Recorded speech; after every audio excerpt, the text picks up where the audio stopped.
Pues todavía son buenos días. Les agradecemos que a las personas que nos están acompañando desde que empezamos hace unas horas este foro sigan con nosotros, y a los que se están incorporando, qué gusto, porque creo que esto está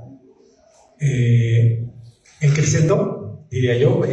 No nos dio tiempo para discutir a lo mejor lo suficiente en la mesa anterior. Esperemos que en esta mesa podamos discutir más y polemizar más sobre este tema de los audiolibros. Y para no extendernos tanto en los preámbulos, pues nada más me gustaría presentar a nuestro primer participante de esta mesa, que es René López. Él es gerente editorial para España y Latinoamérica de Storyside, la editorial sonora del grupo Storyteller. Estudió ingeniería electrónica en la Universidad La Salle y letras hispánicas en la Universidad Nacional Autónoma de México.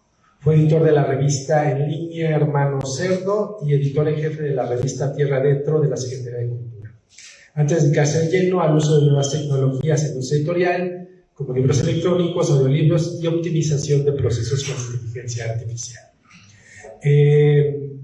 Discutíamos un poco aquí, antes de iniciar, que probablemente vamos a ver dos tonos en la mesa, uno más oscuro, no tan optimista como la ropa, exacto, que nos va a dar René, y trataremos con Tomás de recuperar los buenos ánimos y la actitud esperanzadora y confiar en que hay mucho por hacer todavía con los audiolibros. Bueno, tienes la palabra, René. Muchas gracias. Ahora sí, perfecto. Muchas gracias, Jesús. Una de las cosas que nunca pongo en mi ficha bibliográfica, pero creo que ahora merita comentarla, fue que en el año 2006 gané el premio de cuento universitario Sergio Pitol. Entonces, exactamente hace 20 años, y ahora me toca volver a venir. Qué bueno, entonces ya tienes historia con la Universidad Veracruzana. Ya tengo una historia con la Universidad Veracruzana, pero bueno, ahora me toca venir como profesional y no como cuentista universitario. Entonces me da mucho gusto estar de vuelta en la universidad. Quiero agradecer mucho a la universidad, la organización de este foro, y sobre todo el hecho de que pues, este es el primer foro de audio que organiza una universidad en México.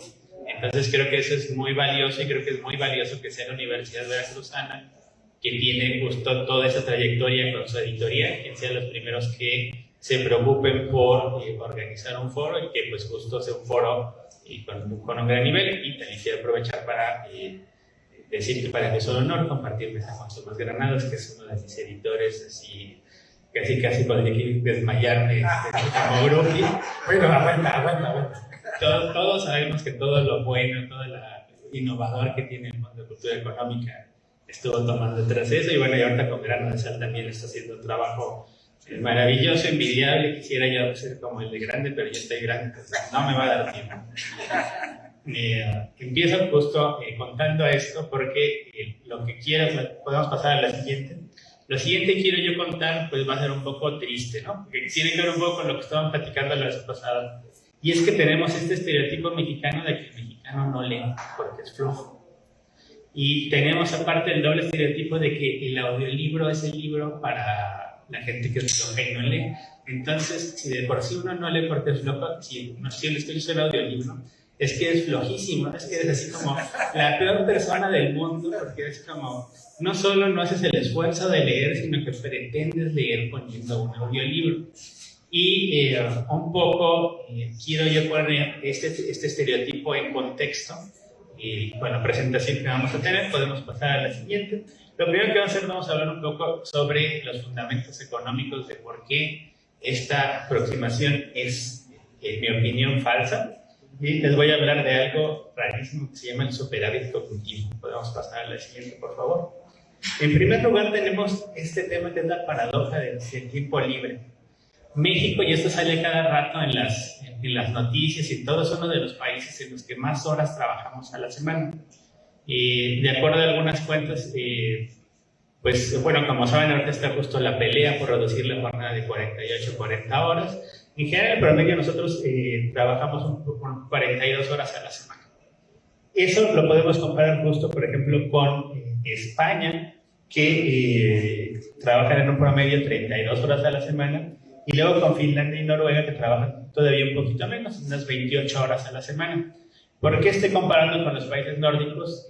Porque la empresa donde yo trabajo, Storytel, es la empresa número 1 de audiolibros en Europa del Norte, y ya les voy a adelantar que en Suecia, por ejemplo, el 50% de la facturación total de la venta de libros son audiolibros. Entonces, eso es de ahí de donde quiero tomar, estoy haciendo esa comparación, y estoy tomando España pues porque también es un mercado en el que todos hablamos el mismo idioma, compartimos de hecho el mismo catálogo de audiolibros, pero son dos realidades muy distintas. Lo que nos viene aquí justo cuando pensamos en las horas de trabajo es una cosa que los economistas llaman superávit cognitivo, que básicamente quiere decir qué tan cansados estamos después de nuestra jornada de trabajo, porque pensar y trabajar agota.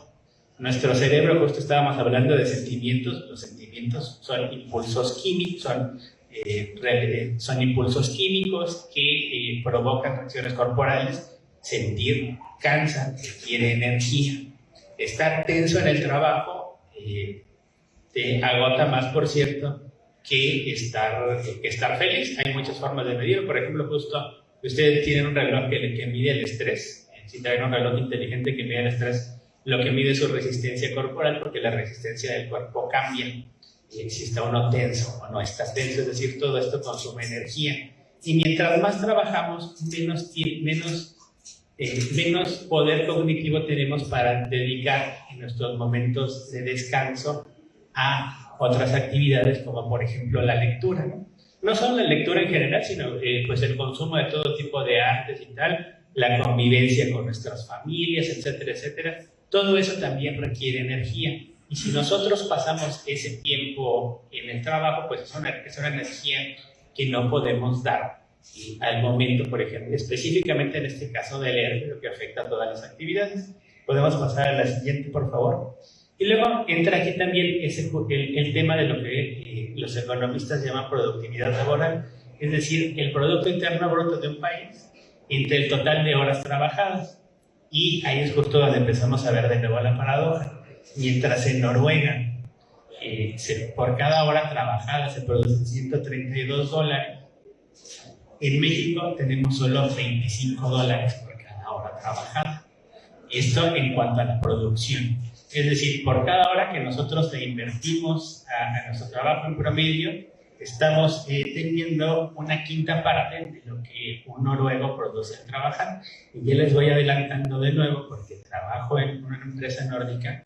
Sí, los noruegos son más altos, pero no son más listos que nosotros, no están mejor preparados, no va por ahí el asunto.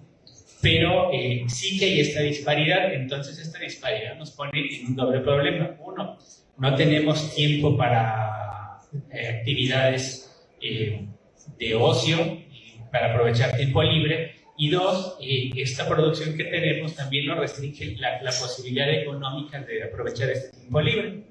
Pasamos a la siguiente, por favor. Entonces ahora simplemente quiero hablar esto que tiene que ver con las tendencias de lectura. Si puedes pasar a la siguiente.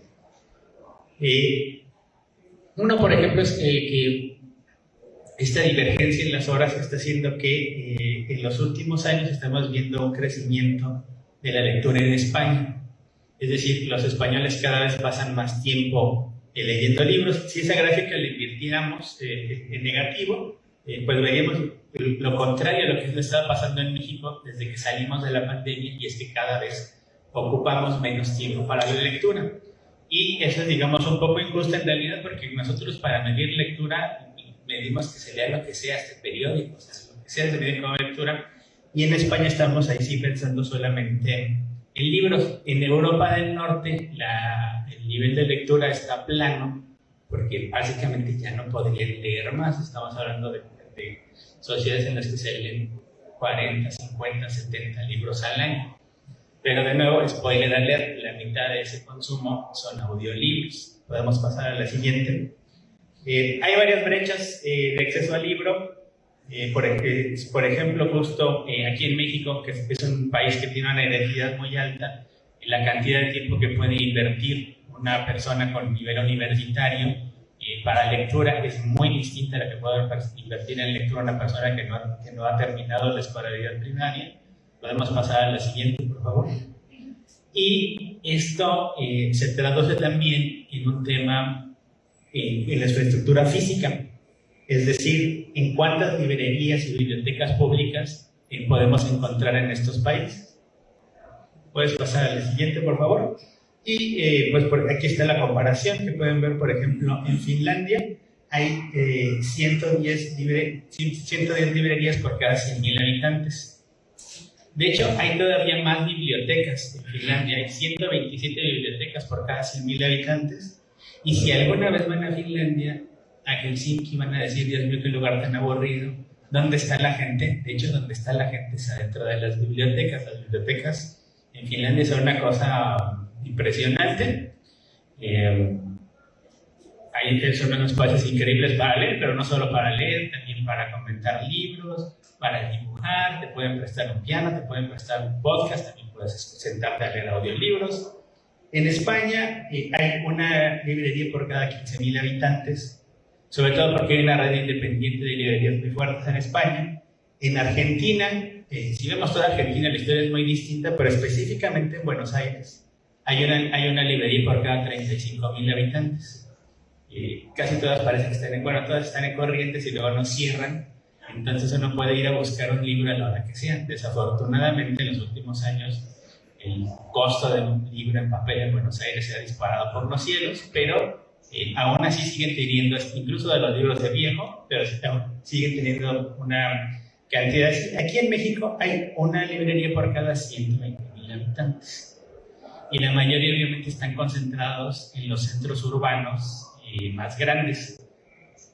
Eso obviamente limita el acceso al libro, pues en gran medida. Esa segunda columna que está ahí es cuántos libros hay en promedio, pero ya no en librerías, sino por bibliotecas. Y podemos ver que si en Finlandia hay un promedio de 416 libros por biblioteca, en México hay un promedio de 5 libros por biblioteca. Es decir, muy poquito. Y eso tiene mucho que ver con que muchos el sistema de bibliotecas en México se ha dejado muy abandonado. Muchas en realidad están reportadas, pero están cerradas, o no tienen acervo, o también muchas veces que el acervo no está bien contado. Pero así está ese es el panorama que lleva ahorita en México. Podemos pasar a la siguiente.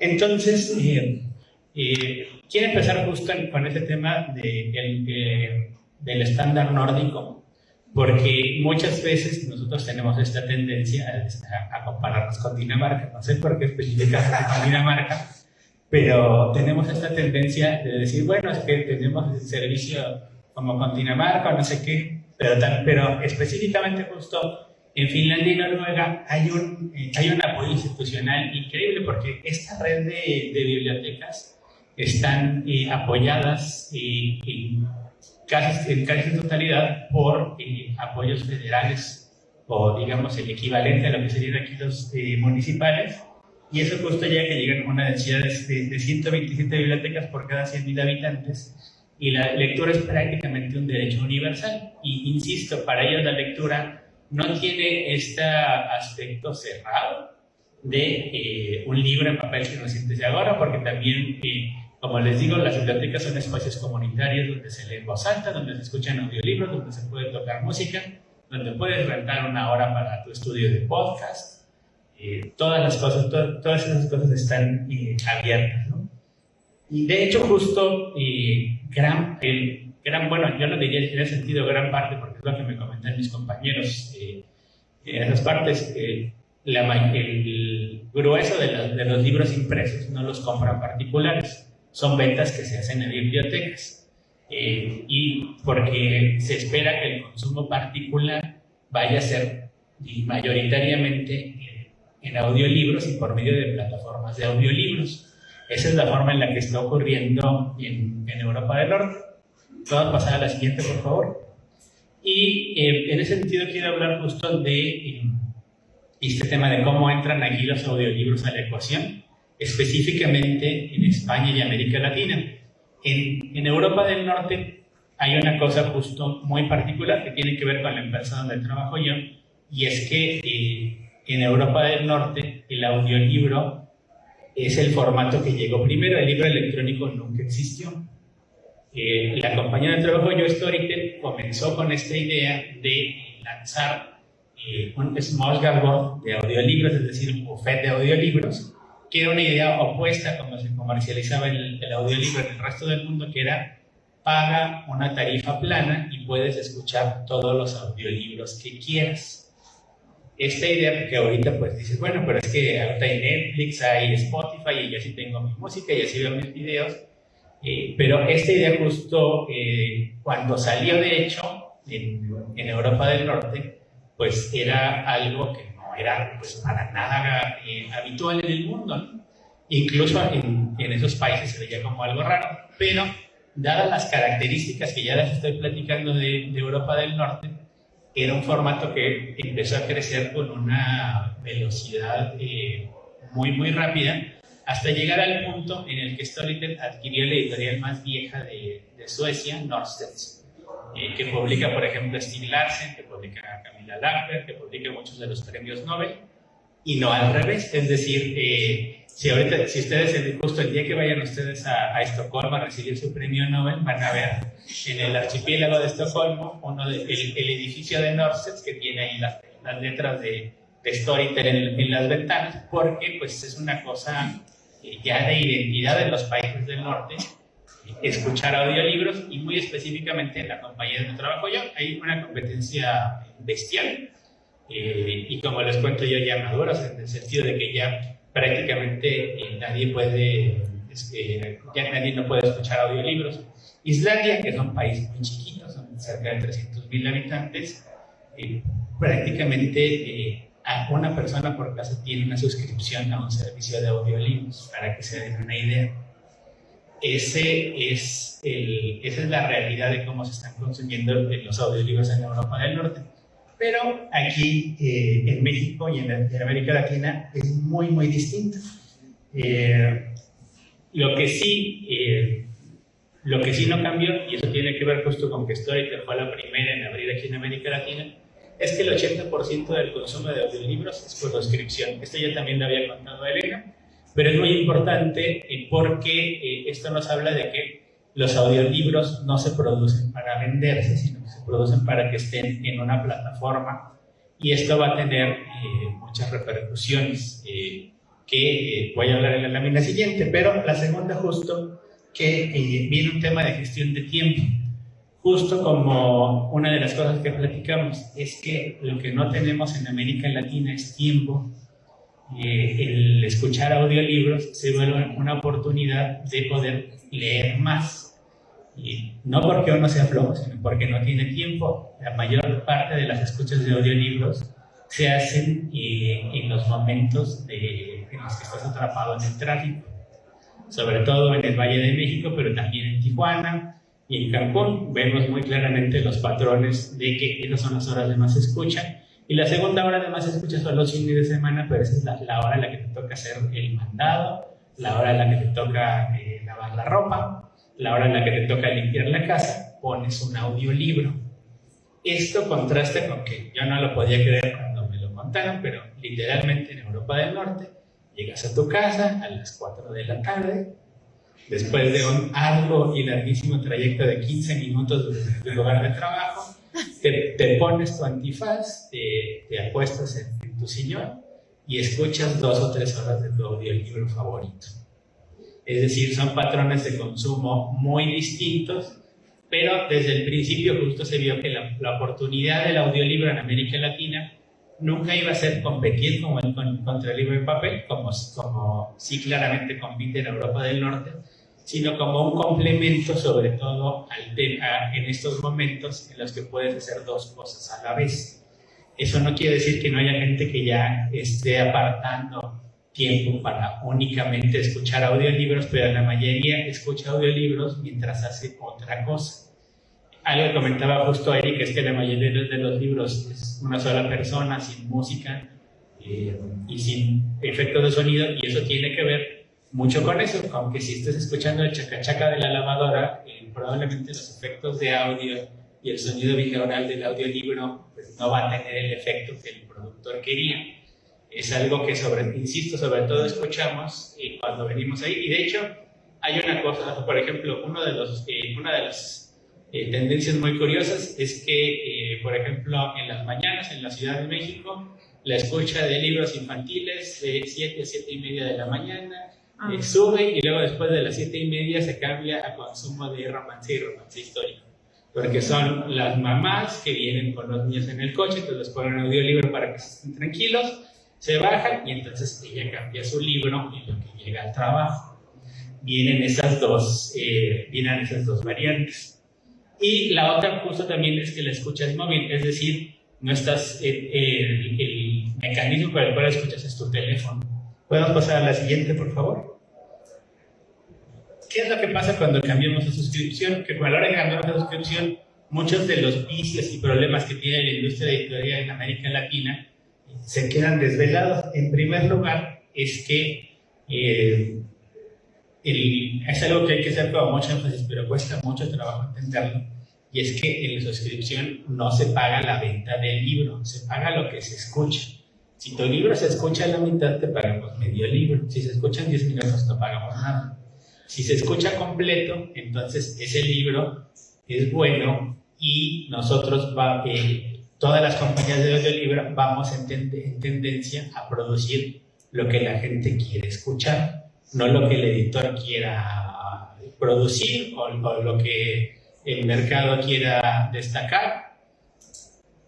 Y es muy claro porque el libro es justo que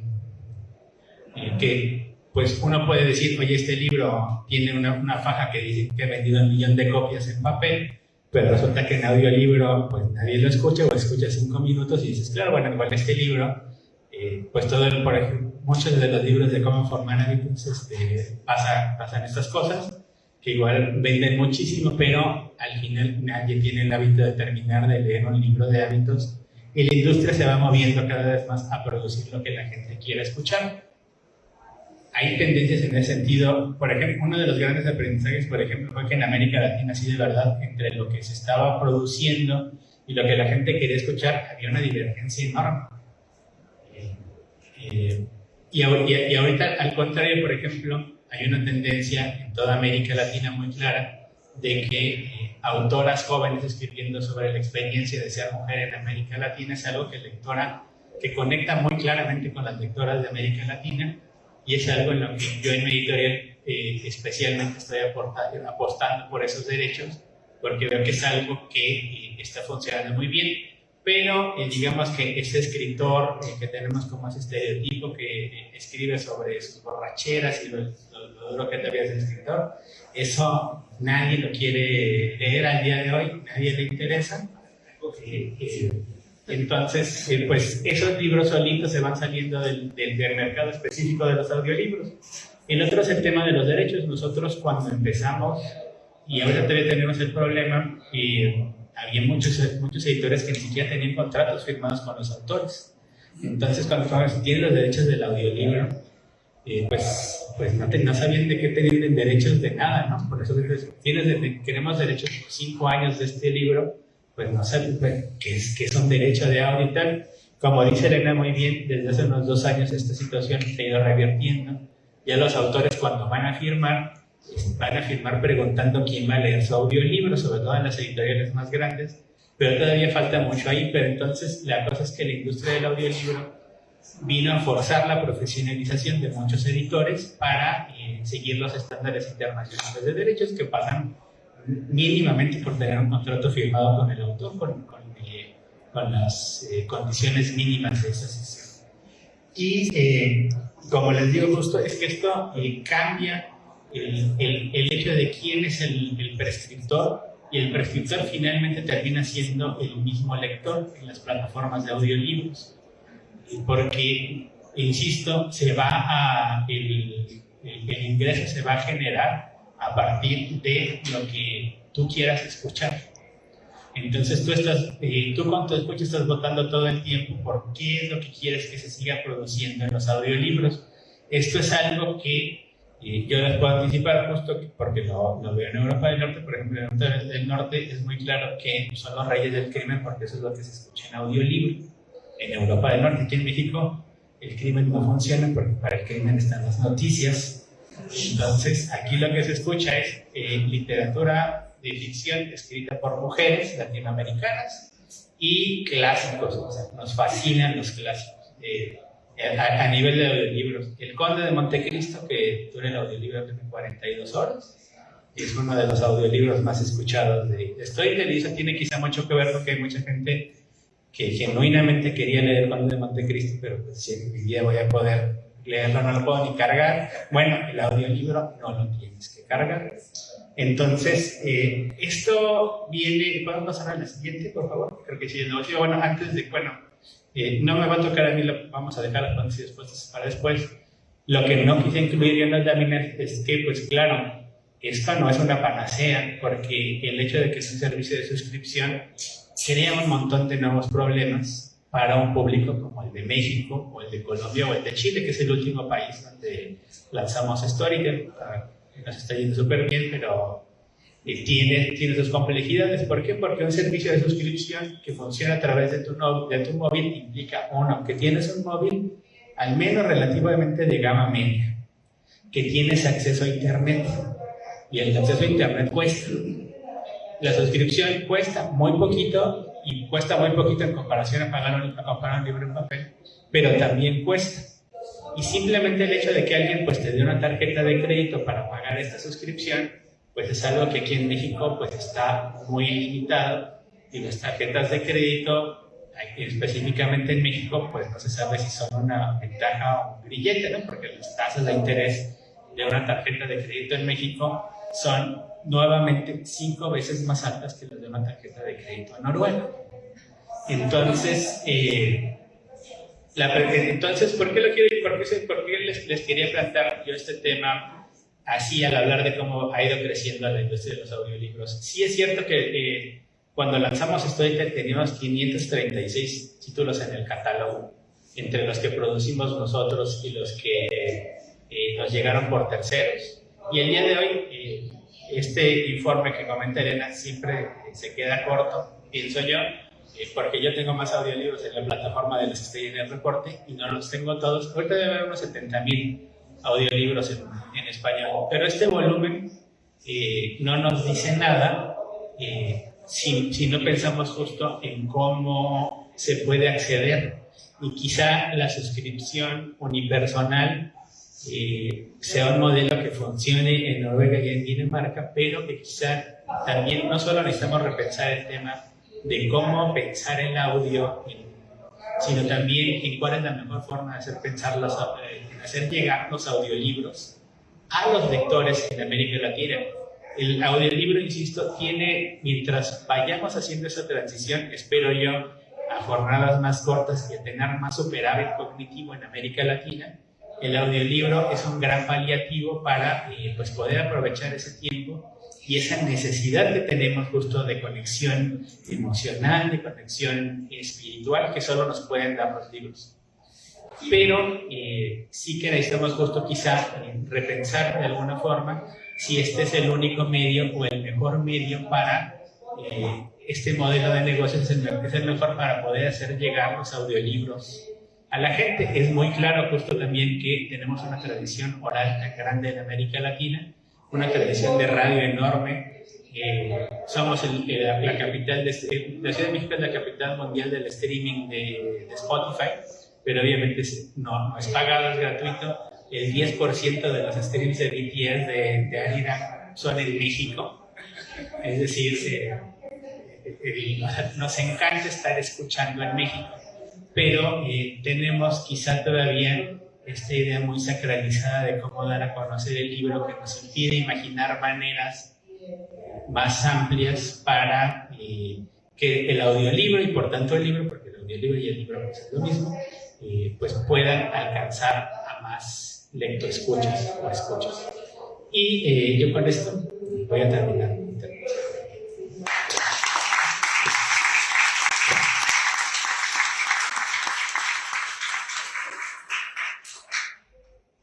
Pues gracias, René.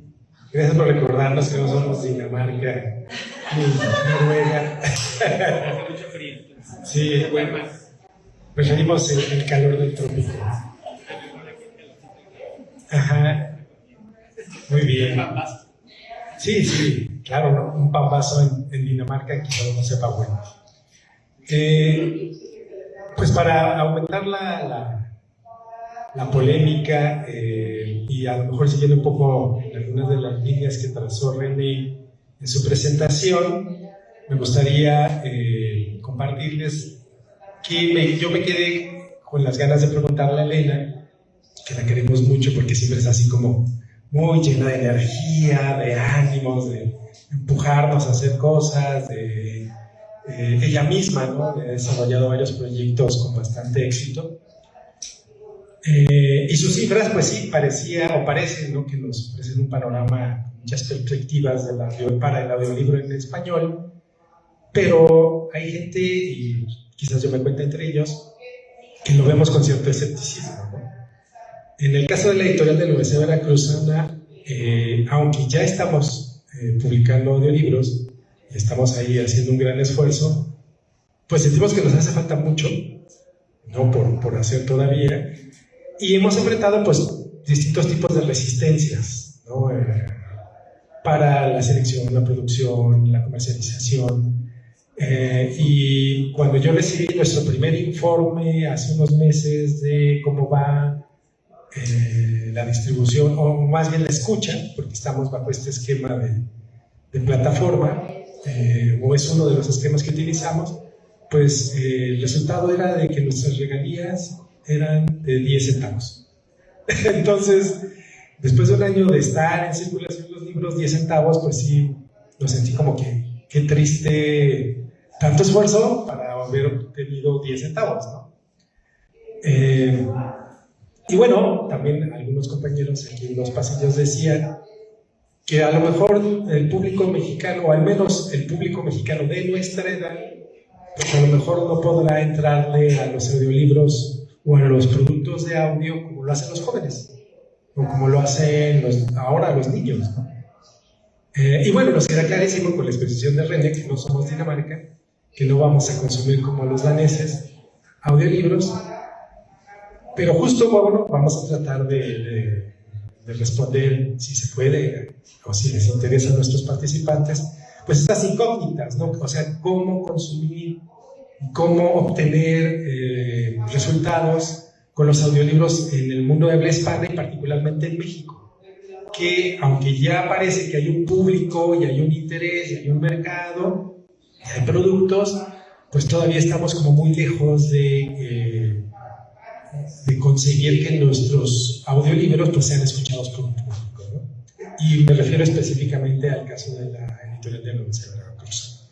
Pero bueno, ahora vamos a escuchar, espero yo, una opinión más optimista o propositiva de parte de Tomás Granados, que pues ya te estás convirtiendo como un activo de nuestra feria, ¿verdad? El año pasado también nos acompañaste por acá, y bueno, y ahora has estado desde la inauguración casi aquí entre nosotros, y bueno, ya te vamos a liberar para que puedas regresar a tus ocupaciones en la Ciudad de México. Pero bueno, para aquellos que no ubiquen bien a Tomás, pues es un gran editor. Él estudió matemáticas en el ITAM, hizo la maestría en edición en aquella ya célebre primera generación de la Universidad de Guadalajara, ¿no? Que esta maestría ahora la imparte la Universidad Autónoma Metropolitana en su unidad Xochimilco. Pues ha escrito distintas publicaciones entre creación, ensayos. Una gran labor de Tomás ha sido la difusión de publicaciones en torno al libro, a la edición, a estos temas que justo estamos tratando de cada año con año de desarrollar en este foro editorial. Y bueno, pues entre sus distintas funciones o cargos que ha tenido, fue editor del Fondo de Cultura Económica del siglo XXI, fundó también un suplemento muy interesante hace ya algunas décadas de Hoja por Hoja, que se distribuía en distintos periódicos a través del país, Y pues últimamente está en su proyecto editorial personal de Grano de Sal, y que pues nos da gusto que pues, estamos colaborando con Grano de Sal, que tenemos coediciones con ellos y otras formas pues, de participación conjunta. Entonces, bueno, tienes la palabra, Tomás, para que nos alegres un poco el oído. Gracias, Jesús. Bueno, gracias sobre todo a ustedes por estar aquí. Déjenme empezar por agradecer a Leticia Cortés, a Jesús Guerrero, a Agustín del Moral, a Luis Páez, pues por hacer posible la feria, este foro y en lo personal pues mi participación en presentaciones y aquí. El foro, como todo espacio de discusión, pues es algo, primero un poco, es coyuntural, se refiere a algo que está pasando en el momento, pero la editorial universitaria de la Universidad Veracruzana ha tenido el tino de convertir algunas de las intervenciones de estos foros en libros. Ya hay al menos 2 libros publicados de acceso gratuito en línea, con el resultado de lo que se planteó aquí. En el futuro yo creo que los vamos a ver como instantáneas de preocupaciones, inquietudes y momentos de algunos proyectos. Entonces, me parece que hoy es interesante esos libros en sí mismos, pero se está preparando el camino para la historia de la edición, sobre todo en temas como la inteligencia artificial, las editoriales independientes y seguramente pronto el audiolibro. No hay nada, creo que a mí me emocionó mucho oír este relato de ciencia ficción de cómo es la vida en el norte de Europa, ¿no? Es decir, suena a Ray Bradbury describiendo a los habitantes de Marte entretenidos en su breve jornada laboral, yo creo que eso debería despertarnos una envidia de la buena, en el sentido de plantear metas sociales, más allá de para ser perezosos, porque no lo somos, pero sí es una meta social donde la manida palabra del bienestar adquiere completamente otro significado. El bienestar es esa capacidad de dedicar tu ocio a la lectura. Yo diría que es una enorme medida del auténtico bienestar, ¿no? También me gustaría, antes de hacer mi propia intervención, en la beta positiva, y de nuevo, siendo crítico de otras facetas de la actual administración federal, hay que tomar en cuenta que hay una tendencia, las transferencias directas, con toda su demagogia, apuntan a modificar de alguna manera, quizá no teniendo en mente esto del déficit cognitivo, pero sin duda una consecuencia de eso puede ser una transformación en la disponibilidad, quizás es mucho pedir una disponibilidad para oír audiolibros, pero sí para tener una relación distinta con la jornada laboral. Y después el cambio de la jornada laboral a limitarla a 40 horas. Como todos sabemos, esas 40 horas son teóricas, como las 48 son teóricas. No falta el jefe, ¿verdad, Jesús?, que les dice a su subordinado, te puedes quedar un ratito más, y se sobreentiende que todos tenemos que hacerlo. Pero en fin, creo que hay, de nuevo, el mundo de ciencia ficción y pequeñas transformaciones que desde luego exceden el entorno de los editores. Quizá habría que ser más empático, el rol que pueda tener, yo no sé, no lo mencionaste, el rol que pueda tener el audiolibro en la educación en esos países. Yo estoy seguro que hoy, digamos, si usamos el célebre Marx Arriaga como ejemplo de la concepción de lo que debe ser la educación, no pasa el audiolibro por su mente como una vía para introducir un mecanismo distinto de lectura. Y estoy seguro que este fenómeno de los países nórdicos no es espontáneo, no solo ocurre porque la gente tiene ganas de audioleer, sino porque hay fuerzas sutiles, sociales, en la educación, desde niveles muy elementales, para que ese sea un camino natural. Entonces, a mí me gusta de nuevo esta ciencia ficción como motivador, más que envidia de la buena, pues. Y finalmente, y aquí hago una provocación, toda la información que nos compartes sobre las preferencias, los horarios, hoy esa es la mina de oro a la que los editores chicos, microscópicos, institucionales querríamos tener acceso. Cada vez que Nielsen aparece y nos describe qué libros sí se venden, cuántos ejemplares, dónde, pues todos babeamos y solo Planeta, Random House, Océano dicen, pues sí, es elemental esa información para tomar nuestras decisiones. Esta información que tú describes a mí me emociona, me parece muy apetecible. Ojalá hubiera un modo de tener acceso a ella con toda la vaguedad del caso. No necesitamos saber qué libro se vende, el título en particular, pero este retrato de grupo, de qué leen, a qué hora, si tuviéramos acceso de alguna manera, me parecería sensacional, ¿no? Pues bueno, esto, algunos comentarios a lo que René nos presentó ahora, y ahora sí paso a leer lo que, bueno, a presentar lo que yo preparé. Esto se llama Oír Voces, herramientas auditivas para el editor. Una de las más bellas funciones del editor es la búsqueda de voces, poéticas, discursivas, argumentales.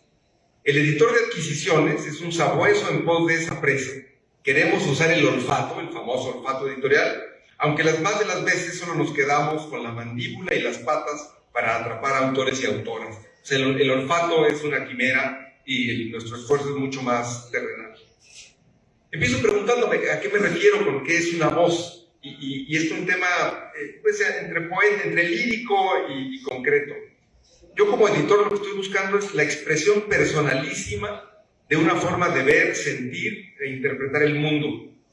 Desde luego que se realiza por medios literarios, pero también, y aquí es desde luego lo que yo hago, desde las ciencias sociales. Hay voces, características, formas de analizar, de participar en las ciencias sociales, la historia, la divulgación científica, con una voz propia, es decir, una forma de ver, sentir o interpretar el mundo. Y aquí es donde yo digo que hay algo esquizoide en esta función, pues lo que estamos queriendo es oír voces. Esta mañana quiero argumentar que la oralidad es otra herramienta para el editor, un recurso tras bambalinas para cumplir con esta función. Por un lado, el audiolibro es una novedosa, todavía es novedosa, pensemos en el tiempo de larga duración brodeliano, es decir, esto es apenas un parpadeo lo que ha ocurrido con el audiolibro, es una novedosa vía de acceso a cierto público, para mí todavía muy indefinido, ojalá podamos poco a poco, con información real, darle un perfil más claro.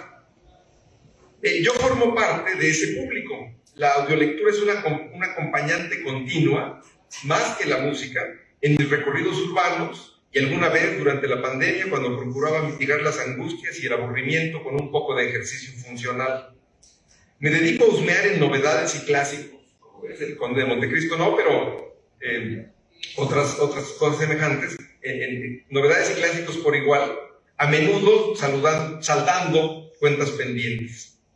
Así como poco a poco se va poniendo el énfasis en la aportación de los traductores, yo he procurado estar atento al trabajo de narradores como Pepe Odena, de él escuché Stoner, de John Williams, y una novela rusa de Emmanuel Carrer, de Sergio Bustos, que hace una magnífica interpretación de Oficio de Tinieblas, de Rosario Castellanos, de Neu Sendra, de quien escuché La Ley del Menor, de Ian McEwan, de Juan Magraner, que puso en voz Patria, de Fernando Aramburu, o de Jorge Tito Gómez Cabrera, el hombre que amaba a los perros, de Leonardo Madura. Ahí hay 2 tomos de la extensión de El Conde de Montecristo.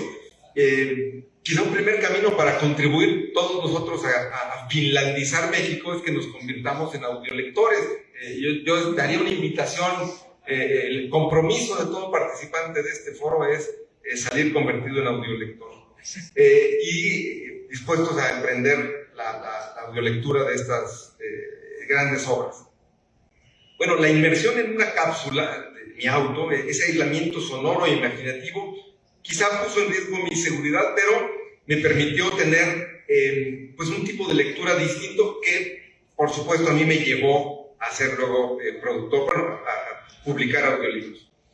Debo decir, un poco con la enunciación de estas voces, hoy estoy seguro que quizás Santiago le sonó alguno de estos nombres, pero en general el lector de un audiolibro hoy nos queda lejísimo, ¿no? Podemos saber el autor, el traductor, en el caso de Carrer, seguramente, pero el narrador nos quedaba muy lejos. Entonces también es un voto por reconocer, es un autor de una interpretación, ¿no? Yo, en lo personal, prefiero la neutralidad, el apego al texto y no la recreación. Me distrae la actuación excesiva, por ejemplo, cuando los varones creen hablar como mujeres o pretenden hablar como mujeres, elevando la entonación uno o dos tonos, ¿no? O el sarcasmo demasiado notorio. Cuando alguien es como cuando dice, ojo, va a venir un chiste. Entonces, cuando son demasiado sarcásticos. O la caracterización caricaturesca de los personajes. Yo, en lo personal, prefiero las interpretaciones muy naturales, menos que la intervención deba ser de parte del audiolector. Les cuento, por otro lado, que en un sentido más utilitario, casi terapéutico, a menudo recurro para conciliar el sueño a la lectura con una voz automática de artículos de opinión en el sitio de The New York Times. Debe ser piezas suficientemente interesantes como para llamar mi atención por unos minutos y suficientemente largas como para garantizar mi entrada al reino de Morfeo. Tal vez algo en mí, en mi inconsciente, evoca este momento cariñoso en que mi madre, como toda progenitora, al menos una vez, quiso arrullarnos contándonos un cuento. Pero lo cierto es que hay algo somnífero en la mezcla de mi interés no excesivo por el tema, el esfuerzo por asimilar el mensaje en una lengua siempre desafiante y la monotonía más que aceptable con que la computadora convierte las palabras en un sonsonete. El año pasado, gracias a la insistencia de Carlos Rojas, que va a estar mañana con ustedes, Grano de Sal incursionó en la producción de audiolibros con 4 títulos, elegidos con los siguientes criterios. No era necesario que cumplieran todos, pero debían ser obras relativamente cortas. En nuestro catálogo abundan, por el contrario, las muy largas, como Capital e Ideología de Tomás Piketty, que tiene 1200 páginas. Es un libro que no haremos audiolibro jamás. Que sus autores fueran relativamente conocidos, quizá no eran como el Bukowski que tú describiste, que ya nadie quiere conocer, ¿no? El escritor borrachín que sufre para ser escritor, pero eran escritores relativamente conocidos y que tuvieran algo de éxito comercial, es decir, que ya hubiéramos visto que en los otros formatos, impreso y en algunos casos electrónico, se hubieran vendido bien. Entonces, gracias a la maestría de Santiago Ramírez, que fue clave tanto en el casting como en la grabación y la revisión, produjimos con audiobook los siguientes 4 libros. Por un lado, Juego, Fantasía y Transgresión, lectura de 13 cuentos de Julio Cortázar, de Gonzalo Celorio, en voz de Diego Ruiz. Un poco el hada madrina de los editores hizo que pocos meses después Gonzalo ganara el premio Cervantes, lo cual no modifica ni la calidad ni la percepción de su obra, pero sí le dio una vitrina. Entonces, el año pasado, con Zebralution en la FIL, que ahí acababa de anunciarse, distribuimos cupones gratuitos para poder acceder al audiolibro de este libro de Gonzalo. Después, pero ahí cumplí vean, aquí no solo el formato, ¿no? Este es un libro de bolsillo de unas cuantas páginas, 120 y tantas páginas, de Gonzalo Celorio sobre Julio Cortázar. Era una apuesta tan segura como para producir no 10, quizá 11 centavos de ingresos al cabo de 6 meses. Después, Correo del Otro Mundo y algunas lecturas más, un libro de David Huerta en voz de Brian Gómez Rodríguez. Después, ya en lo no literario, Y sin embargo te mueve, Deleitar, Conmover y Persuadir con la ciencia, de Sergio de Régules, con la voz de Eduardo Díaz de León. Y después, el último fue Por una cancha pareja, un libro de Roberto Vélez Grajales y Luis Monroy Gómez Franco, un libro sobre igualdad de oportunidades. Y en la elección ahí de la voz, escogimos a Paola Cohen Fala. Como pueden ver, aquí hay horriblemente este sesgo de género. Todos los mencioné, autores y narradores, pero Roberto y Luis fueron muy enfáticos en el mensaje de tener una voz femenina hablando de igualdad de oportunidades. De estas cosas sutiles, quizá muy tontas, pero cada vez que hay una oportunidad de hacer una acción positiva, conviene hacerla. Como mero paréntesis, diría que la parte donde hubo necesidad de una intervención, de una lectura de corrector de mi parte, tuvo que ver, y Santiago debe tenerlo presente porque estaba copiado en todos los correos, en 2 asuntos en particular: la enunciación de citas, es decir, hacer claro cuando un autor abre comillas o pone un texto abando, es una transición suave, tiene que ser muy sutil, pero es importante. Y el coco en estos libros, por la naturaleza políglota de los autores o por los temas de los que se ocuparon, la pronunciación correcta de nombres propios y frases en lenguas extranjeras. Es un asunto, yo creo que, así como uno, no sé, cuando yo escribo Wisława Szymborska, quiero que la L de Wisława sea la L barrada, pues porque así se escribe el polaco. Bueno, yo quisiera que cuando se pronuncia Szymborska, que creo que no lo digo bien, pero que suene bien en el audiolibro, creo que es más cercano a Szymborska. Entonces, pues es una posición editorial respecto de la calidad de la pronunciación, ¿no? Bueno. Bueno, entonces esos son mis antecedentes, digamos, como audiolector y como editor de al menos 4. Entonces he procurado incorporar a mi práctica editorial otras maneras de interactuar con textos leídos, no propiamente audiolibros, sino algo que podríamos llamar audio originales, ya sea para su revisión, y entonces la idea de manuscrito ya de por sí caduca, termina de reventar, y ya para su edición. Doy por descontado que toda editorial recibe propuestas de publicación, a veces de autores ya en el catálogo, a veces de personas recomendadas por esos mismos autores, a veces remitidas por absolutos desconocidos. Yo procuro responder pronto, desde luego casi siempre, diciendo que no somos la editorial adecuada, y en ocasiones recomendando un sello al cual contactar, pero aún así hay textos que llaman mi atención y merecen una exploración más profunda. Si el archivo supera la prueba de la primera cuartilla, supongo, Jesús, varios colegas, es muy fácil desechar un libro malo leyendo una cuartilla. Con toda crudeza lo decimos, un libro malo destaca rápidamente. Un libro que pasa la primera prueba no quiere decir que sea bueno, pero un libro malo es fácil de detectar. Entonces, si el archivo supera la prueba de la primera cuartilla, seguida de una rápida inspección en diagonal, lo someto entonces a una especie de audiodictamen, casi siempre, como ya les dije, desde mi auto. Con la ayuda de la app de Word, un poco lo que quiero también decir es, aquí quiero darles consejos prácticos, ¿no? La app de Word en mi teléfono, puedo profundizar en la obra, evaluando no solo su propósito y sus raíces, sino su tono, su cadencia, su consideración con los lectores. De manera semejante, los PDFs en inglés que recibo o solicito a editoriales extranjeras, los convierto en audiolibros preliminares con una ayuda de una aplicación que se llama Listening, una app que recibe esa clase de documentos desde la computadora y entrega en el celular un audio en el teléfono inteligente. Ambas herramientas comparten atributos y defectos. Lo primero es que la interpretación es neutra, excesivamente neutra. Desde luego, un audiolibro con esa calidad sería aberrante, pero para la evaluación es suficiente. Y aquí quisiera traer un tema, no solo para esta etapa, sino para la de producción, la de los libros. En el mundo de la tipografía se recurre mucho a una metáfora planteada por una tipógrafa, si no me equivoco, inglesa, Beatrice Ward, que hablaba de la copa de cristal, que la tipografía aspira a ser como la copa de cristal con la que bebemos el vino. ¿Cuál es el sentido? Cuando uno bebe vino, lo que quiere es saborear el vino, y el medio por el que nos llega el vino debería ser transparente y no causarnos ruido, no interferir con la recepción de esa bebida. En mi opinión, la voz del audiolibro es el equivalente a la tipografía de un libro impreso.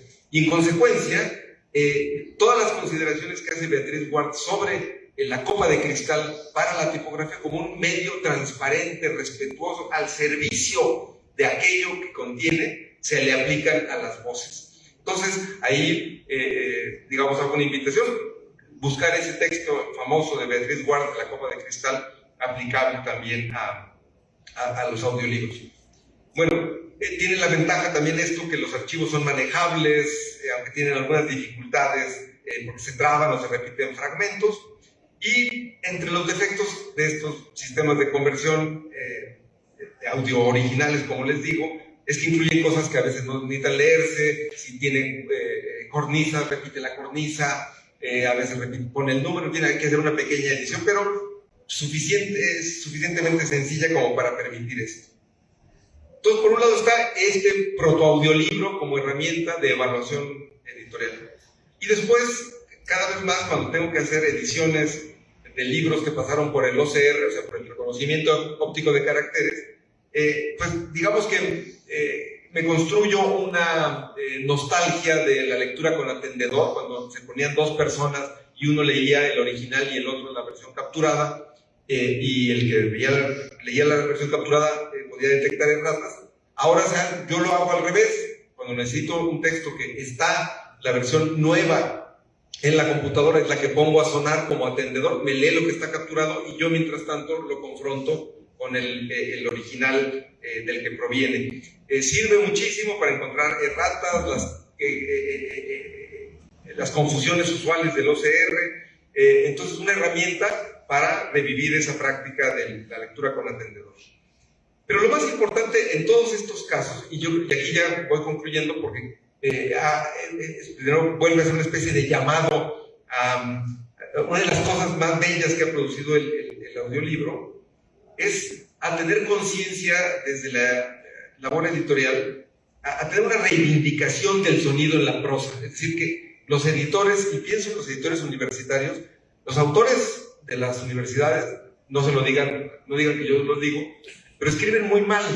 Es decir, hay una falta de conciencia de la eufonía, de la calidad sonora de los escritos. Y creo que el audiolibro, inclusive estos audiolibros primitivos, pueden ser argumento para mostrarle a un autor por qué la intervención de un corrector de estilo es meritoria. Evitar repeticiones de sion, de uso de adverbios terminados en mente, cobrar conciencia de la sonoridad de la música de los textos. Entonces, para mí, el audiolibro señala eso, termina mostrando eso, e incluso estas herramientas, como digo, de audiolibros primitivos, ¿no? Por un lado, la eufonía, que en sí mismo es una palabra eufónica. Es decir, y como editores, es bueno apuntar a desarrollar una sensibilidad hacia eso, ¿no? Se percibe mucho el flujo discursivo, la capacidad de un texto de poner sus propias reglas para ir poniendo argumentos, situaciones, escenas. Los ritmos cortos y largos de los textos. Y después señala otra cosa que me parece esencial, que es el rol de la puntuación, no solo como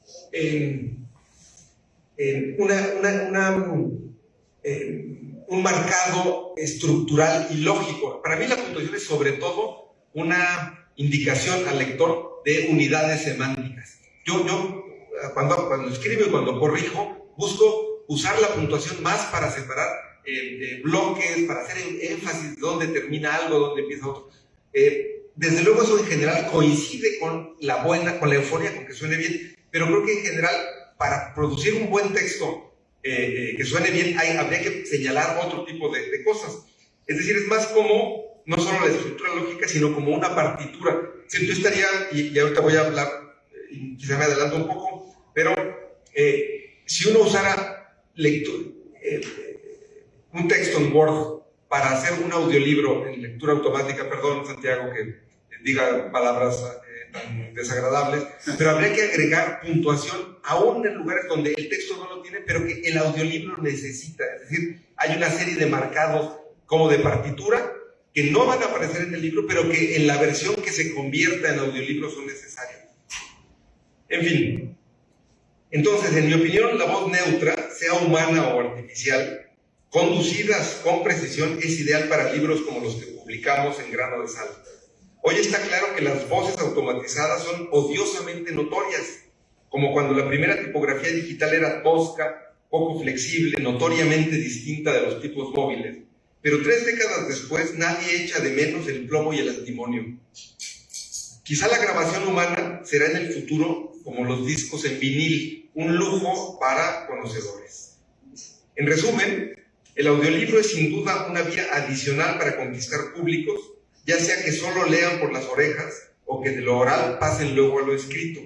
Pero también sus versiones provisionales, crudas, de trabajo, son herramientas para la producción y sobre todo para la toma de conciencia de que debemos prestar Atención a una capa de calidad adicional, esa que solo percibimos quienes a propósito oímos voces. Muchas gracias.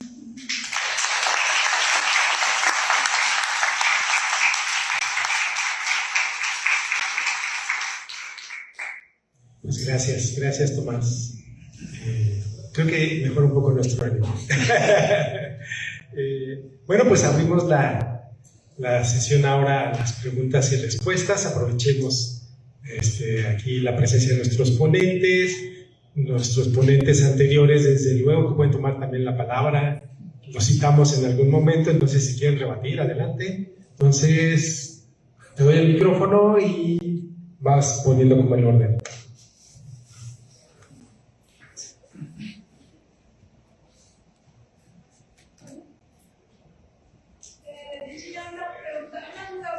Con lo que estabas hablando como sobre el consumo en Latinoamérica, si hay algún acercamiento, ya sea en Europa del Norte o en algún otro lado, para la distribución a través de bibliotecas, o que sean como otros formatos que no sean solo suscripción o compra, porque, bueno, en Estados Unidos sé que sí hay eso, ¿no? Las bibliotecas públicas compran y puedes como sacar prestados audiolibros. No sé si eso es algo que es muy difícil o cómo se maneja. No es, o sea, en sí no es difícil, y nosotros, cuando nosotros me refiero justo a la editorial para la que trabajo, Storyside, distribuimos también los audiolibros a bibliotecas. Las bibliotecas tienen que seleccionar los libros y comprarlos. Y el problema es que aquí en México las bibliotecas rara vez, pero rarísima vez tienen acceso que te den acceso a productos digitales.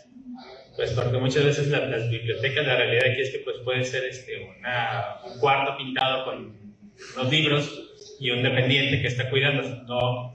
Entonces, pero te digo, no es imposible porque, por ejemplo, en Colombia, que se apuesta mucho justo por la educación digital y el acceso digital a los libros, es el país de América Latina donde yo tengo más ventas de libros, de audiolibros para Storyside. Estados Unidos, no te voy a mentir, hasta hace unos años era una mina de oro para el audiolibro en español, y desde ciertos eventos geopolíticos la venta de audiolibros en Estados Unidos en cualquier lengua que no sea inglés se ha ido prácticamente a cero, porque justo depende de las políticas públicas, qué es lo que van a comprar las bibliotecas y en qué formato. Entonces, en ese sentido no es que sea difícil, es que la voluntad y el programa pues tiene que venir de la institución que quiera adquirirlo, ya sea pública o privada. ¿Eso es lo mismo en las bibliotecas universitarias? En ese caso, o sea, justo también, si una biblioteca de una universidad quisiera comprar audiolibros de Storyside de cualquiera que edita audiolibros, o sea, el mecanismo existe, lo único que tienen que hacer ellas es pues tener presupuesto y apretarle comprar, ¿no? Comprar y poner cuáles, pero eso es algo que ya está habilitado. Eso es lo justo que es algo que en México la venta a bibliotecas de tanto libros electrónicos como audiolibros es un tema en el que estamos muy rezagados.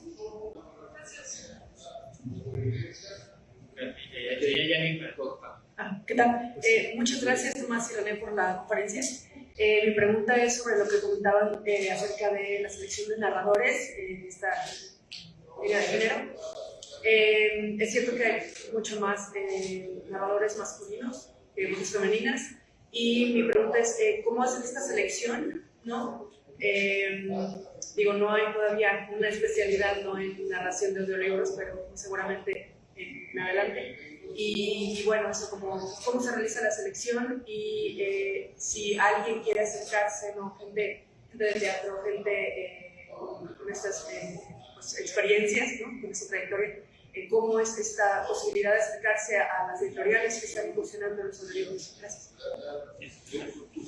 Bueno, la especialidad no existe en español, pero en Estados Unidos y en Reino Unido desde hace, yo creo que más de 20 años, está la especialidad para ser actor de voz, y con un énfasis en audiolibro. De hecho, muchos narradores en esos países tienen su estudio en casa y ellos se narran.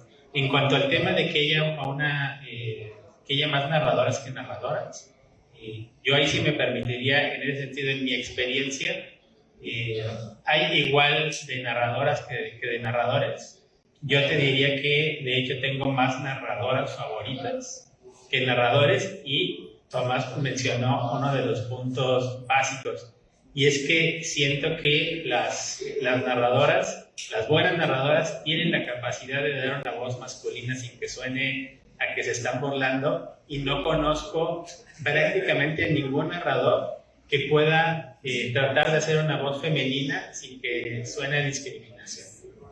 No importa lo... Iba a decir Santiago, yo sí puedo, bueno, Santiago sí puede, pero...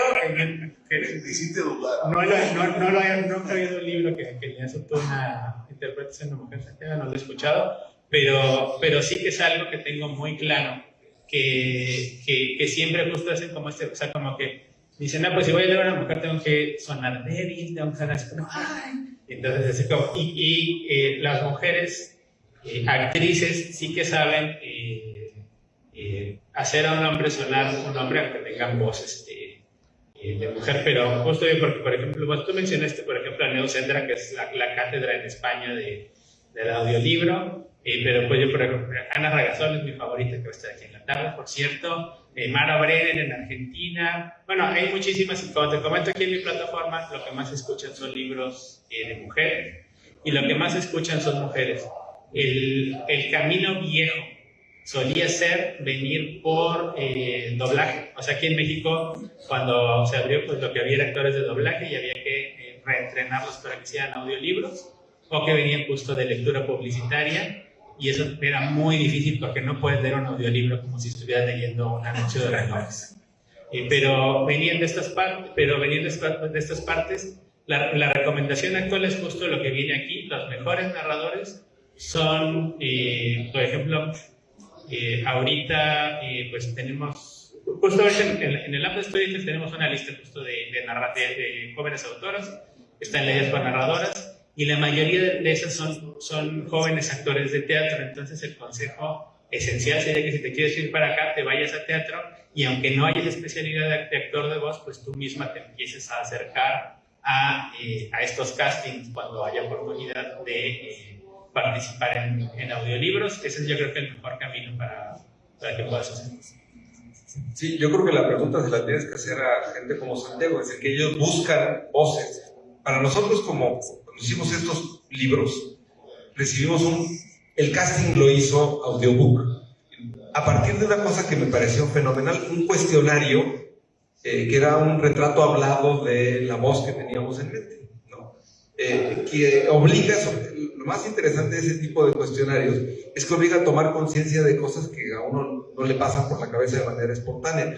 Desde luego había cosas más o menos obvias, si hablaba como colombiano, como mexicano, esa es una obvia, pero luego la calidez de la voz, la rapidez, había una serie de criterios que de nuevo nosotros dijimos cómo nos gustaría, y a eso respondió Audiobook diciendo, aquí te van unas opciones. Leyeron cada uno un fragmento de los libros que iban a hacer. En más de un caso lo compartimos con los autores, o en un caso la viuda, el caso de David Huerta, opinaron, dijeron me gusta más, me gusta menos, pero digamos el casting propiamente, nosotros tuvimos una participación muy pequeña, primero una definición abstracta de la voz, y después, a partir de casos concretos, la selección, ¿no? Pero fue más las empresas dedicadas a la producción. Es, de nuevo, déjenme hacer caricaturesca la cosa, pero eso es como el trabajo, es como la tinta para el impresor. El editor no escoge la tinta propiamente, puede decir, oye, me gusta más esta, me gusta menos esta, pero nos recargamos en el impresor que nos dice, oye, esta te funciona mejor o peor, ¿no? Gracias. Yo quería preguntar algo sobre la estructura de los audiolibros. En la experiencia de ustedes, ¿qué opinan sobre los prólogos, por ejemplo? Hace rato le pregunté a Dadu y me dijo que los quitan, que a veces eliminan el prólogo, precisamente atendiendo a que cuando una persona escucha un audiolibro que es de ficción, pues entonces se puede aburrir, como decía Tomás hace rato, la primera página o los primeros minutos son de prólogo, y entonces dicen, no, mejor no. eso asusta, ¿no? Asusta que lo dejen, que no lo escuchen completo, que escuchen 10 minutos, como decías, o no sé.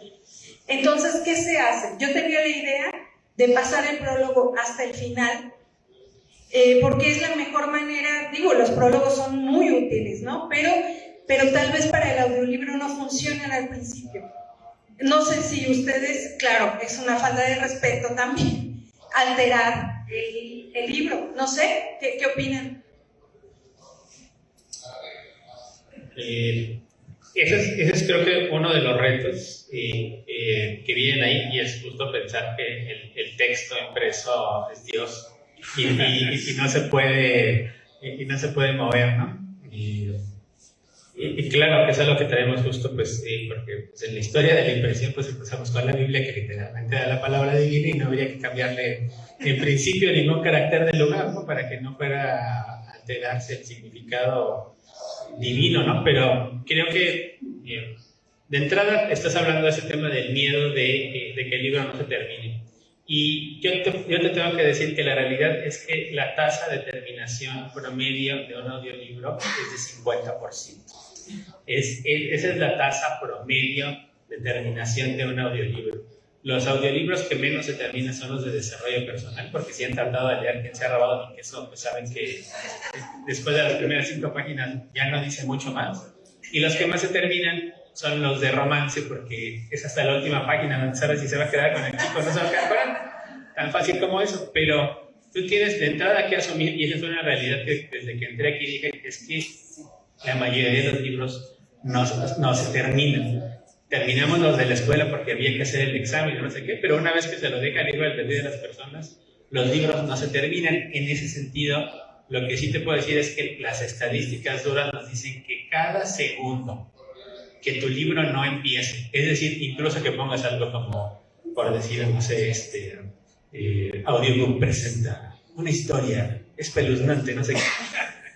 Lo primero que tendría que escuchar el lector es el libro. Desafortunadamente no se puede, porque sí tiene que haber donde estás escuchando tal de fulanito por un tema legal, pero lo ideal sería que arrancaras con el libro. Cada segundo que no arranque el libro es un porcentaje de gente que va a escuchar. Va a decir, bueno, mejor otra cosa. Si empieza el prólogo de verdad nadie lo quiere escuchar, porque lo que quiere es llegar al texto que está abriendo, y eso justo también viene de que no estás tú abriendo el libro y no puedes. O sea, también la realidad es que mucha gente abre el libro, ve prólogo, avanzan las palabras, agradecimientos, esto tampoco, preliminares, no sé qué, bueno, ya llegó el libro y ahí empieza a leer. Es decir, no hay que a veces sentirnos tanto como editores que lo que ponemos al principio sí lo van a leer todos. Cada quien va a leer lo que quiera del libro. Y en el caso del audiolibro, donde no es tan fácil adelantar las páginas, es muy importante que el libro empiece lo más pronto posible. No, él lo sabía 11.000 libros atrás. Bueno, nosotros sí dejamos, en 2 de los libros había prólogos, los dejamos.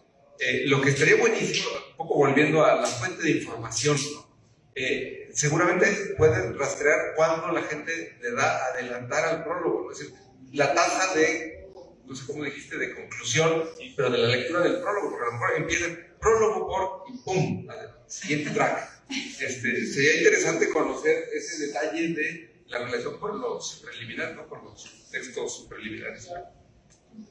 Sí, yo creo que esa es una nota que me estoy llevando para mi empresa, de ver cómo podemos compartir. O sea, tenemos un portal de editores, nada más que justo pues solo compartimos con los editores que tenemos un contrato directo, ¿no? Entonces, desafortunadamente, esos terminan siendo los grandes grupos que pueden ver justo en dónde se para cada uno de sus libros, y muchas veces los editores que nos llegan por distribuidores pues no tienen acceso a este portal, pero me voy a llevar ese punto de tarea, porque creo que sí, justo es muy importante. Y aprovechando por eso, quería comentar lo que había hablado Jesús de sus 10 centavos de regalías.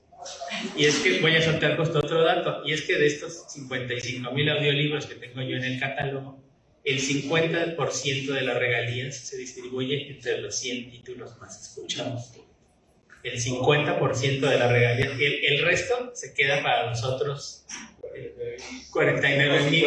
54.900. Para todos esos libros se queda el resto de las regalías.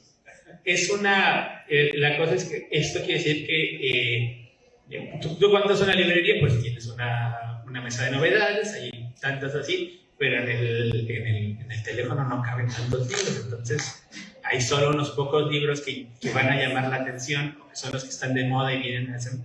Pero también lo que les quiero decir es que ahorita, justo como estamos empezando, o sea, llevamos ya casi 10 años, 8, aquí en México en el audiolibro, por ejemplo, con Storytel, pero como en realidad apenas estamos empezando, todavía es muy fácil que pongan a su libro en esos primeros 100. La cosa es saber cómo hacerlo. Creo que Carlos va a hablar mañana más de ese asunto, pero es relativamente sencillo con lo que tú coloques tu libro en esos primeros 100.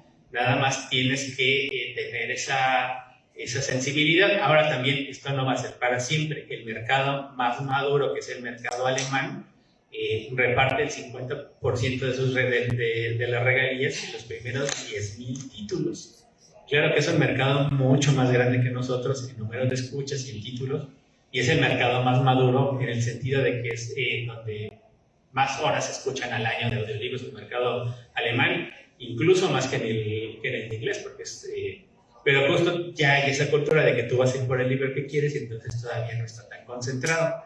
Entonces, si uno dice, es que no venden mi libro, todavía no es momento de desfallecer. La cosa es que hay que aprender cuáles son los mecanismos para poder posicionar tu libro en esos primeros 100 o de pérdida en los primeros 500. Si el día de ahí sí, es casi seguro que no va a estar, por poner un ejemplo rápido, por ejemplo, este libro que presentó Elena de Triángulo, estuvo un mes en exclusiva en Storytel, nos dieron el favor de hacer en exclusiva, y eso nos ayudó a nosotros a darle la visibilidad al título que se merecía y a posicionarlo en la atención de los escuchas. Es uno de los mecanismos que existen, de los muchos, pero bueno, en eso ya más bien se centrará, yo creo que Carlos y Fernanda mañana en platicar un poquito de eso.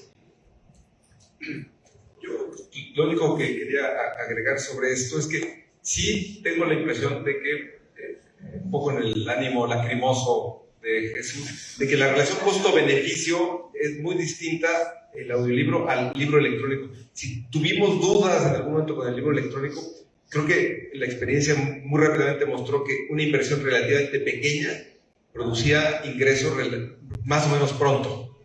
Es decir, convertir este libro en libro electrónico cuesta 3,000 pesos y quizá en un año ya tenemos, rápidamente se recupera ese costo, pronto produce algún tipo de utilidad. Hacer este libro debe haber costado 12,000 pesos, audiolibro, 16,000 pesos, ¿no? Y produjo 11 centavos de ingreso en 6 meses, ¿no? Ahora, uno no lo sabe hasta que no lo experimenta, y quizá hay cosas atribuibles a nosotros, falta de promoción para poder llegar a esas listas a la parte superior. Nosotros, y supongo que es el caso de la Universidad Veracruzana, no escogemos las cosas en función de aquello que va a llegar a lo más alto de las ventas, sino a unos criterios pues, muy necios y muy distintos, ¿no? Hay unas vocaciones académicas, hay compromisos con ciertas personas. Es decir, no hay libertad, y yo creo que no hay capacidad. Yo cuando digo, ¿por qué no publico un bestseller? Pues porque no sé cómo se hace, ¿no? Es decir, no es porque yo me niegue. Entonces, pero hay autolimitaciones del tipo de libros que queremos publicar. Pero en fin, sí, para mí sí es una inquietud, la notoria dificultad de la relación costo-beneficio sigue siendo muy desfavorable para el audiolibro. Eso no quiere decir que dejemos de hacerlos, pero hay que tener o más paciencia, y paciencia en este sentido quiere decir bolsillos más profundos. O sea, esa es la paciencia, el poder poner dinero y esperar a que en algún momento retribuyan, ¿no? Sí. Bueno, primero, gracias por este espacio, y tengo dos preguntas que pueden estar relacionadas. Una es más bien una duda que me queda a partir de tu intervención, René, respecto a buscar diferentes formas de que esa población que aún no consume y disfruta estos audiolibros tengan acceso. Y entonces, no sé si lo piensa desde Storytel siendo una empresa, como para ampliar el mercado en términos de fines de lucro, o también un poco para, un poco relacionada a la pregunta acá de Victoria, ¿no? De democratizar el acceso. Entonces, no entendí muy bien si las barreras son en términos técnicos de tener una tarjeta de crédito, un teléfono medio inteligente, etcétera, y si la población que no está siendo parte de esa escucha pertenece a esa comunidad en términos de nuestra sociedad mexicana, que teniendo acceso accedería, o si es una comunidad que por las características propias de su vida, ¿no? De estos determinantes terribles que nos atraviesan, no tendría necesariamente ese espacio para consumir. Es decir, ¿qué es lo que mueve esa búsqueda de otras plataformas, otras vías?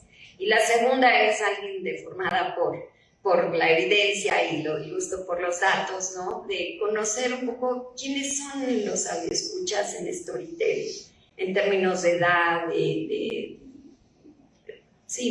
bagaje, y en relación a lo que mencionabas de que, más allá de que si se paga o no la regalía, que me da escalofrío por toda la gente que está implicada en el proceso y que merecerían una retribución por su esfuerzo, trabajo y talento, me preocuparía, ¿no? Si por ejemplo, mis gustos o mis necesidades lectoras no se alinean con el promedio de la población mexicana, si eventualmente ese catálogo va a dejar de serme llamativo. ¿Y cómo manejan eso? ¿Qué tolerancia tienen ustedes a la diversidad manejando 55,000 volúmenes que a lo mejor solo 100 se mueven en términos monetarios? Es decir, entiendo, no sé, debe haber un servidor ahí en la nube que captura y tiene que no es lo mismo tener una librería sin que se muevan los títulos, ¿no? Pero ¿qué decisiones se toman con relación a lo que demanda, lo que vende y lo que tendría que haber para seguir siendo atractivo para quienes están en esos nichos de interés y que quizás sus números mismos muestran ser personas que han sido fieles a esa forma de escuchar? No sé si me di a entender. Perdón, son como 5 preguntas. Creo que fueron 3 preguntas. Yo conté 3. Voy a empezar por la más fácil y que aparte es la que me tengo que contestar solo. El público en Storytel son mujeres entre 17 y 35 años. Esa es nuestra... Aquí en México. En España, por ejemplo, es un mercado que llevo yo. En España son mujeres como de entre 30 y 55 años, es decir, también son mujeres, pero es mucho más. Y aquí en México también tenemos un segmento de hombres jóvenes entre 17 y 25.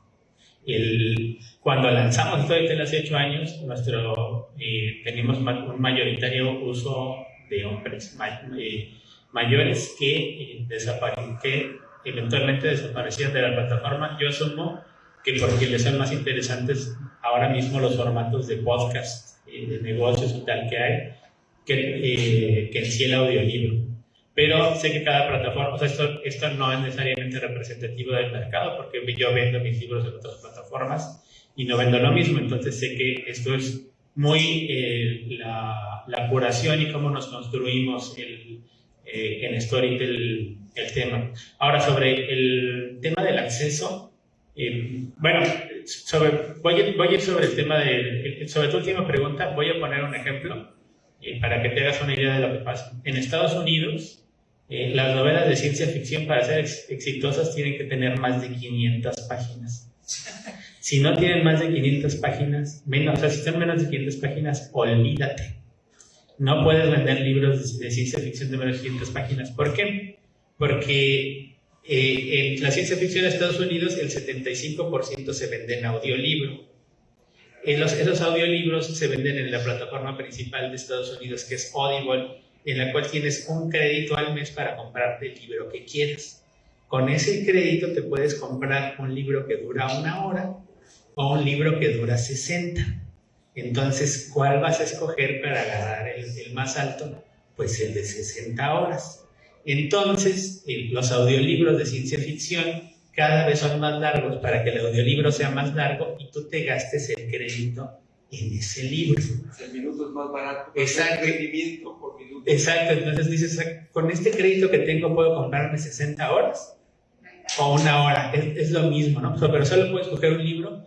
Entonces tenemos esa deformación editorial en el mercado norteamericano causada solamente por el modelo de audiolibros. ¿Qué va a pasar aquí en México y tal? Pues no sé, todavía vamos para allá, pero sí que estas tendencias de consumo causan un impacto en cómo la gente escribe y tal. Yo espero, por ejemplo, que uno de los impactos positivos, como mencionaba ahorita Tomás, y como mencionaba, me acuerdo mucho que Daniel Sada decía que la mayoría de los escritores de prosa tenían oído de artillero, y a la hora de que lees los audiolibros, pues te das cuenta de que no estaban pensando en que se leyeran en voz alta. Yo espero que uno de los efectos positivos es que los autores se preocupen cada vez más por cómo van a sonar sus libros, por la eufonía, y no solo por cómo se ven escritos. Muchas veces la verdad es que el audiolibro queda mejor que el libro impreso, porque tienes a narradores como Santiago y toda la gente que trabaja con Santiago que le corrigen la plana a los autores y justo le ponen las comas y los puntos que los autores no les pusieron, pero ellos son capaces de ver cuál es esa intención original, y entonces dices, así era el libro, pero en realidad es mucho mérito del narrador. Y sobre la última, yo en realidad justo, por ejemplo, además de llevar español, llevo portugués, y en Brasil, por ejemplo, hacemos ventas institucionales en las que nos hacen un pago único por el derecho de explotar un audiolibro por X tiempo, y que, por ejemplo, Ciudad de Dios, que es uno de los títulos más importantes que tengo en el catálogo en portugués, pues se le da acceso a un montón de gente por tal y así. Y entonces, como dices tú claramente, o sea, la cosa es que no es una cosa de ánimo de lucro, es que todo el mundo tiene que comer. Toda la gente que mencionó Eric, los editores tenemos que comer, tiene que comer el autor, tiene que comer el narrador, entonces tiene que haber un ingreso. No podemos vivir de las buenas intenciones en ese sentido. Sí podemos en gran parte vivir de la terquedad, porque uno o sea, si quisiéramos ser ricos estarían vendiendo tuercas y no libros, pero sí hay una gran, detrás una creencia en que tiene que haber algo más ahí. Pero claro, pues toda esta gente tiene que comer, tiene que recuperarse la inversión y algo más para que eso tenga sentido, pero no necesariamente tiene que ser justamente que una persona tenga que usar tarjetas de crédito, pague y tal, porque justo como te digo, en Suecia y tal, todo el mundo tiene su suscripción individual a Storytel o a una de sus competencias, pero también hay estas vastas bibliotecas que son impresionantes y que se pagan todas con dinero público. Claro, eso viene de los impuestos, ¿no? De unos impuestos altísimos y de unos ingresos justo, como les enseñé, altísimos, pero que ahí tú puedes ir y te puedes dar todo el día en la biblioteca leyendo sin pagar un centavo, ¿no? Tienes acceso, o sea, ya lo pagaste y tienes acceso a esos libros, pues básicamente para siempre, y esos modelos también pueden existir, y justo, y para muchos libros justo que son, creo yo, valiosos e importantes y que tendrían que existir en audiolibro, pero que quizá no van a tener el volumen que Harry Potter o los Juegos del Hambre, pues tendría que haber otros mecanismos distintos para que ese audiolibro esté a disposición y que el editor pueda seguir comiendo y seguir ideando nuevos libros. Yo quisiera decir algo, creo que ya tenemos que irnos, pero hace poco, como un mes y medio, hubo una noticia en Sociedad de los libreros españoles que se resumió en una frase que después ha sido controvertida, que decía: la mitad de los libros no venden ni un ejemplar. Es una expresión extrema, y lo que se decía es que en general un librero exhibe una gran cantidad de títulos y la mitad en un año puede no vender nada. Luego decían, bueno, esta librería no vende esto, pero ese libro se vende en otra y por eso se lo... Pero ese principio así dramático es equivalente a esto de 100 libros venden la mitad, pues en dinero, en términos de dinero, de los 55,000 títulos. Es son las reglas del juego, podemos sentir que son desagradables y demás. Yo creo que no aspiramos, podemos apostar a que todos los que estamos aquí, no estamos en condiciones de apostar a ser de los 100.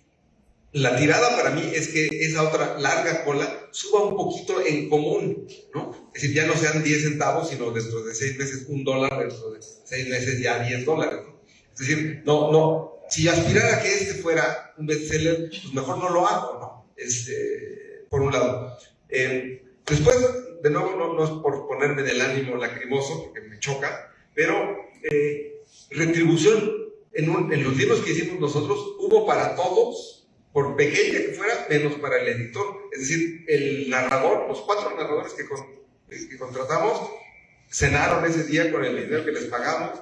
Audiobook cobró una comisión, el estudio se llevó una comisión, el autor se llevará el 25% de sus ingresos, es decir, 2.5 centavos son para el autor. El único que no comió fue el editor. Así de sencillo,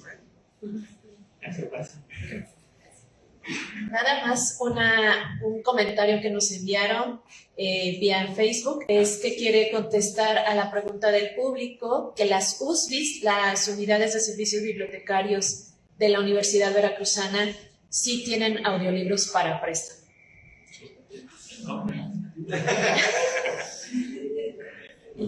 Me parece, ¿había alguien más? Una última participación, ¿no? ¿No? Bueno. Entonces, bueno, concluimos.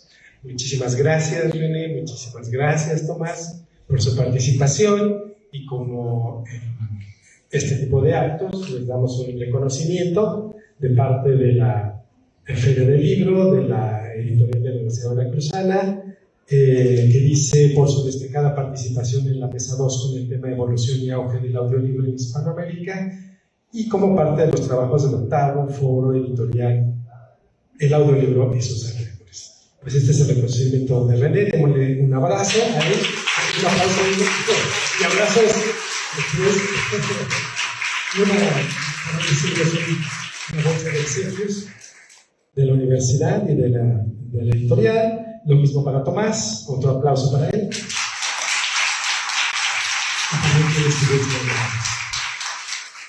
Y les damos unos avisos. Primero, que ahorita voy a poner, digo, para los que todavía se queden aquí unos minutos mientras nos retiramos, voy a poner un audio de uno de nuestros audiolibros, que es de una autora académica, un poco como para cuestionar o responder a las objeciones o críticas que se han vertido aquí.